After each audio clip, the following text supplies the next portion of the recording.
Perkenalkan, nama saya Alidin Ilham. Saya dari Prodi Pendidikan Ekonomi. NIM saya 18720500035. Saya dari Fakultas Ilmu Pendidikan Universitas Pancasakti Bekasi.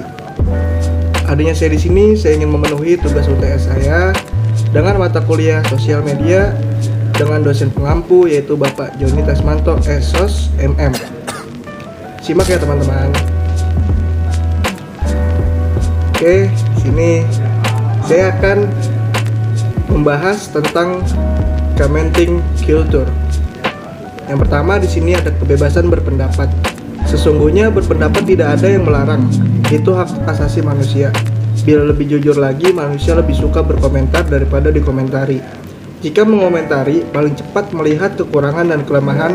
Jika dikomentari, paling cepat menampilkan kelebihan dan kekuatan. Jarang memang ada manusia yang gampang mengalah. Di Indonesia sendiri sudah diatur jelas di konstitusi terkait kebebasan berpendapat. Berdasarkan pasal 28E ayat 3 Undang-Undang Dasar 1945, diatur setiap orang berhak atas kebebasan berserikat, berkumpul dan mengeluarkan pendapat. Sementara pasal 23 ayat 2 Undang-Undang Nomor 39 Tahun 1999 tentang hak asasi manusia dikatakan bahwa setiap orang bebas untuk mempunyai, mengeluarkan, dan menyebarluaskan pendapat sesuai hati nuraninya secara lisan dan atau tulisan melalui media cetak maupun elektronik dengan memperhatikan nilai-nilai agama, kesusilaan, ketertiban, kepentingan umum, dan keutuhan bangsa. Warga negara dijamin kebebasannya untuk berpendapat. Ini gampang pula kita temukan. Dengan begitu, marak acara talkshow di televisi yang isinya saling beradu pendapat. Tidak sedikit pun acara itu banyak penontonnya. Yang kedua yaitu wasana kata.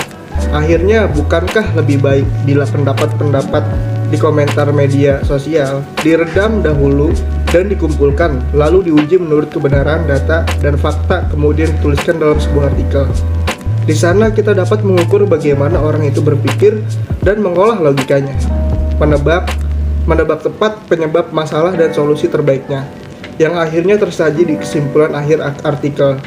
Ini lebih berharga untuk didebatkan, lebih berguna untuk mencerahkan, lebih mendidik dan secara langsung meningkatkan budaya membaca dan menulis. Tentu lebih bagus daripada beberapa perkara yang saya urai di atas. Berpendapatlah sebaik olah pikir atas data dan fakta. Berdebatlah atas pendapat yang layak diperdebatkan. Jangan sampai energi terbuang percuma, apalagi bila sampai berseteru dengan orang yang tidak kita kenal. Yang ketiga yaitu budaya berkomentar netizen Indonesia. Di sini pakar budaya dan komunikasi digital, Firman Kurniawan, menilai kehidupan netizen bermedia sosial di Indonesia mengerikan.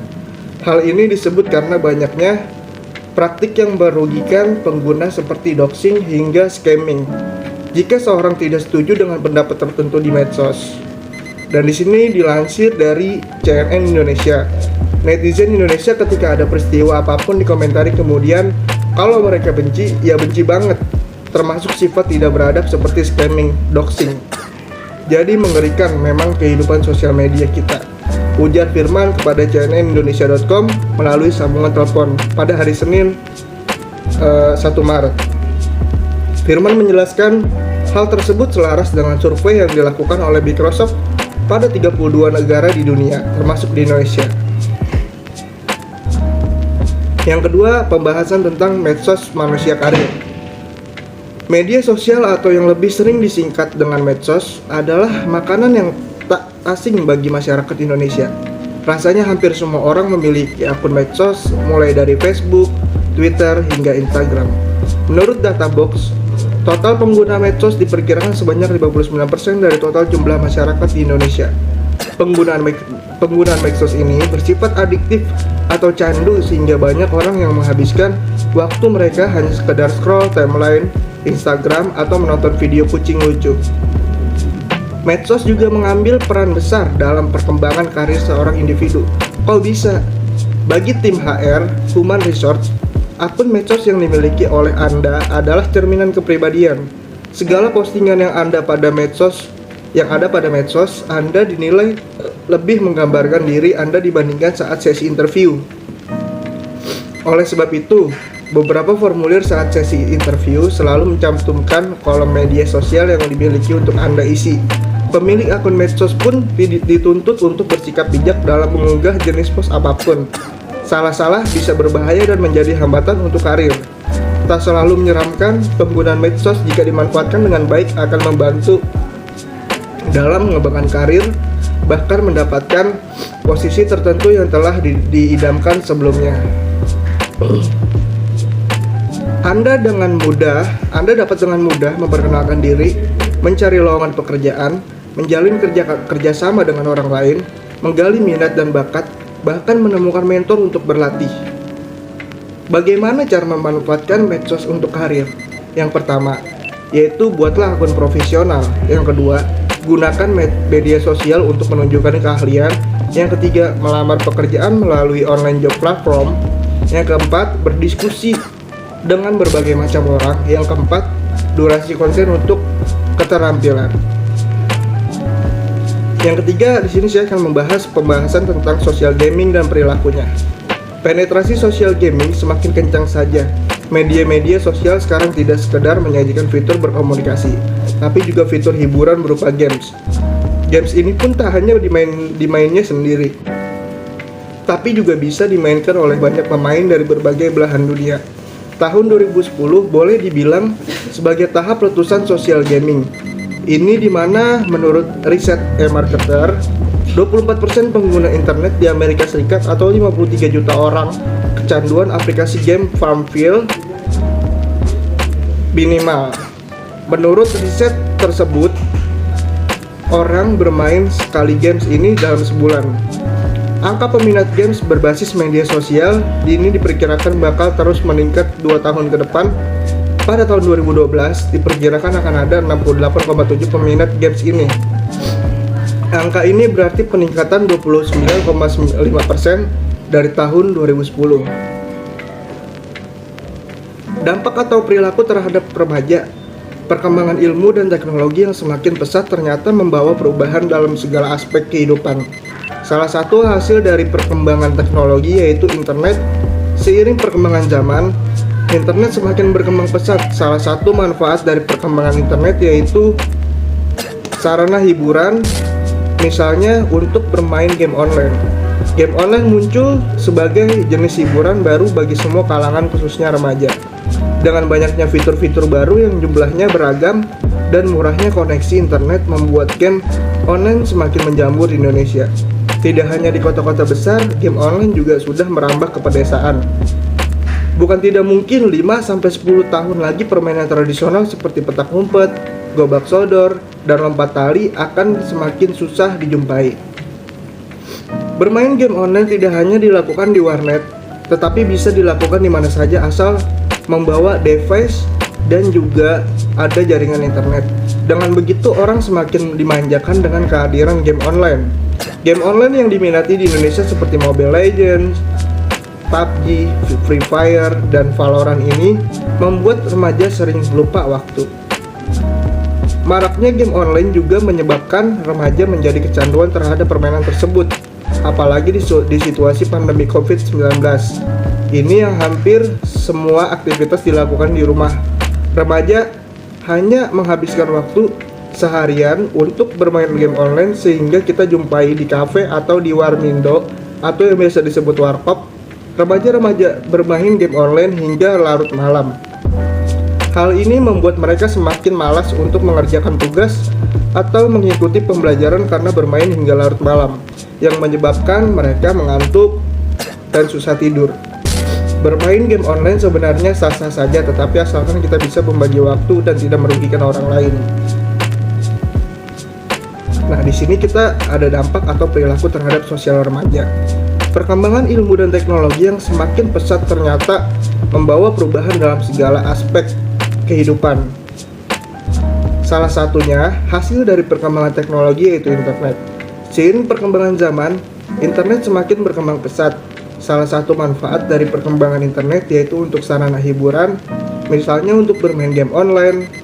Nah, game online ini muncul sebagai salah satu jenis hiburan baru bagi semua kalangan, khususnya remaja. Dengan banyaknya fitur-fitur baru yang jumlahnya beragam dan murahnya koneksi internet membuat game online semakin menjamur di Indonesia. Tidak hanya di kota-kota besar, game online juga sudah merambah ke pedesaan. Bukan tidak, 5-10 tahun lagi di permainan tradisional seperti petak umpet, gerobak sodor, dan lompat tali akan semakin susah dijumpai. Seperti yang tadi saya dibahaskan. Dan yang keempat di sini ada pembahasan e-bullying versus e-victimization. Yang pertama, di sini ada e-bullying atau cyberbullying. Dilihat dari sudut pandang ilmu psikologi, cyberbullying termasuk bagian dari aksi bullying. Ditinjau dari sudut pandangan ilmu hukum, cyberbullying adalah kejahatan yang dilakukan secara sengaja dalam bentuk fitnah, cemooh, kata-kata kasar, pelecehan, ancaman, dan hinaan. Bentuk kejahatan ini bermula dari perilaku merendahkan martabat dan mengintimidasi orang lain melalui dunia maya. Tujuannya agar target mengalami gangguan psikis. Model bullying terbaru ini justru lebih bahaya karena dapat dilakukan siapa saja, kapan saja, dan di mana saja. Yang kedua yaitu ada B, ciri-ciri cyberbullying. Menurut hukum positif, cyberbullying termasuk dalam kategori cybercrime. Adapun ciri-ciri khusus dari kejahatan ini antara lain tidak ada kekerasan fisik non-violence antara pelaku dan korban, sangat sedikit melibatkan kontak fisik, minimis of physical contact. Memanfaatkan teknologi dan peralatan tertentu, equipment, memanfaatkan jaringan telekomunikasi, media dan informatika secara global. Apabila terjadi permasalahan terkait cyberbullying di Indonesia, maka penyelesaiannya menggunakan Undang-Undang Nomor 19 Tahun 2016, Undang-Undang Nomor 19 Tahun 2008 tentang Informasi dan Transaksi Elektronik. Penanganan kasusnya juga melibatkan yang C, jenis-jenis cyberbullying. Cyberbullying tidak hanya satu jenis saja, terbagi menjadi 6 jenis sebagai berikut. Yang pertama, flaming atau terbakar. Di sini bisa kita lihat artinya tindakan seseorang mengirimkan pesan teks yang berisi kata-kata frontal dan penuh amarah. Secara umum, tindakan flaming berupa provokasi, penghinaan, mengejek sehingga menyinggung orang lain. Yang kedua, harassment atau gangguan. Tindakan seseorang mengirim pesan-pesan berisi gangguan melalui SMS, email, teks jejaring sosial dengan intensitas terus-menerus. Pelaku harassment biasanya sering menulis komentar terhadap dengan tujuan menimbulkan kegelisahan. Selain itu, harassment juga mengandung kata-kata hasutan agar orang lain melakukan hal yang sama. 3. Denigration atau pencemaran nama baik. Tindakan dilakukan sengaja dan sadar mengumbar keburukan orang lain melalui internet, hingga akhirnya merusak nama baik dan reputasi orang yang dibicarakan pada jejaring sosial tersebut. Yang keempat, cyber stalking. Tindakan memata-matai, mengganggu, dan pencemaran nama baik terhadap seseorang yang dilakukan secara intens. Dampaknya, orang yang menjadi korban merasakan ketakutan besar dan depresi. Yang kelima, impersonation atau penerimaan. Tindakan berpura-pura atau menyamar menjadi orang lain untuk melancarkan aksinya, mengirimkan pesan-pesan dan status tidak baik, biasanya terjadi pada jejaring sosial seperti Instagram dan Twitter menggunakan akun palsu. Yang terakhir itu outing and trickery. Outing merupakan tindakan menyebarkan rahasia orang lain. Outing berupa foto-foto pribadi seseorang yang telah disebarkan menimbulkan rasa malu atau depresi. Sementara itu, trickery berupa tipu daya yang dilakukan dengan membujuk orang lain untuk memperoleh rahasia maupun foto pribadi dari calon korban.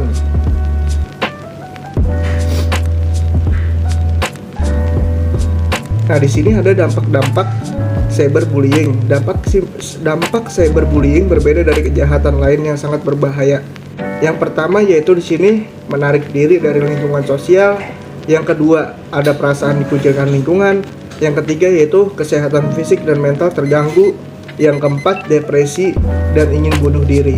Di sini juga ada beberapa penjelasan dari 4 dampak-dampak cyberbullying. Silahkan teman-teman bisa baca sendiri. Dan di sini saya mempunyai kesimpulan Di era globalisasi ini, media sosial memegang peranan yang sangat penting dalam kebutuhan bersosialisasi dan berkomunikasi. Hanya dalam satu genggaman, seluruh manusia di muka bumi ini bisa dengan mudahnya bertukar informasi, mengakses gambar atau video, hingga pengetahuan baru tanpa celah. Beberapa media sosial yang kita gunakan karena kemudahannya adalah Instagram, Twitter, YouTube, Facebook, WhatsApp, dan lain-lain. Saking mudahnya, kita jadi sering lupa diri dengan malah menghabiskan waktu dengan scrolling medsos.